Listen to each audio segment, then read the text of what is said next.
তোমরা যারা আইটিআই মোড়ে ঠাকুর দেখতে যেতে পারবে না এত ভিড়ের মধ্যে, তাদের জন্য এই ব্লগটা রইল। পুরো ব্লগটা দেখেও কেমন হয়েছে জানিও। দেখতে বেরোবো আর একটু রেডি হব না, সেটা তো হতেই পারে না, যতই পুরনো জামা পরি না কেন।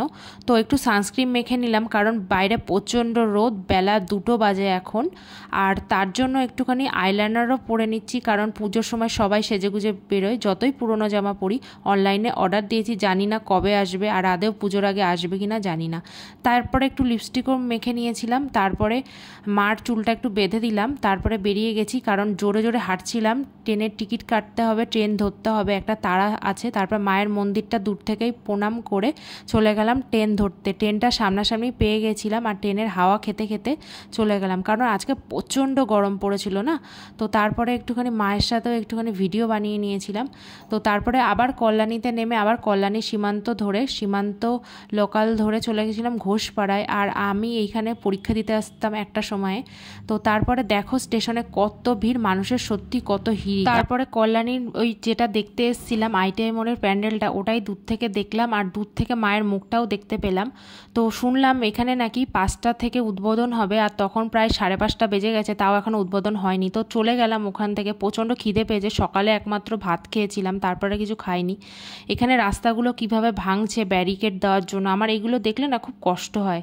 যতই যাই করুক, রাস্তা ভাঙাটা আমার নিজের পার্সোনালি খুব খারাপ লাগে এগুলো।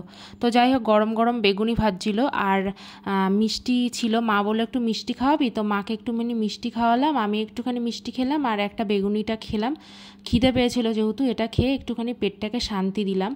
তো তারপরে আবারও চলে গেছিলাম। তারপরে গিয়ে দেখি ওখানে উদ্বোধন হয়ে গেছে, মমতা ব্যানার্জি এসেছিল, তো উদ্বোধন করে দিয়ে চলে গেছেন উনি। তো তারপরে ওখানে শুনলাম একটু পরে সাধারণ মানুষদেরও ঢুকতে দেবে। তো আমার কাছে পাস আছে, কিন্তু আমার তো আজকে না গেলেও হয়ে যায়, পরে আসলেও হয়ে যায়, যেহেতু মাকে নিয়ে আমি রোজ রোজ আসতে পারবো না, তার জন্য আজকে যখন গেছি দেখেই আসবো। আর এখন পাসে ঢুকতে দিচ্ছে, কিন্তু একটু দেরি হবে। তো আমার তো ছোটো লোক আমি করা স্বভাব আছেই, তো আমি বাস টপকে ব্যারিকেড টপকে আমি গেছিলাম, ঢুকেছিলাম আর কি। মাকে নিয়ে কোনো রিস্ক নিইনি, এত ভিড় যেহেতু, আর পড়ে গেলে মার সমস্যা হয়ে যেতে পারে, তার জন্য মাকে নিয়ে কোনো রিস্ক নিইনি। আর প্যান্ডেলটা খুবই সুন্দর কাছের থেকে, তোমরা যারা দেখবে এসে সেটা তো জানবে, আর যারা দেখবে না আমার ভিডিওর মাধ্যমে তোমরা দেখে নাও। তারপরে মায়ের রূপটা দেখলাম, আর এত সোনা দিয়ে সাজিয়েছিল, আর আজকে এত গরম পড়েছিল না, প্যান্ডেল দেখে বেরোনোর পরে আমার অবস্থা পুরোই খারাপ হয়ে গেছিলো। কিন্তু প্যান্ডেলটা সত্যি খুব সুন্দর হয়েছিল।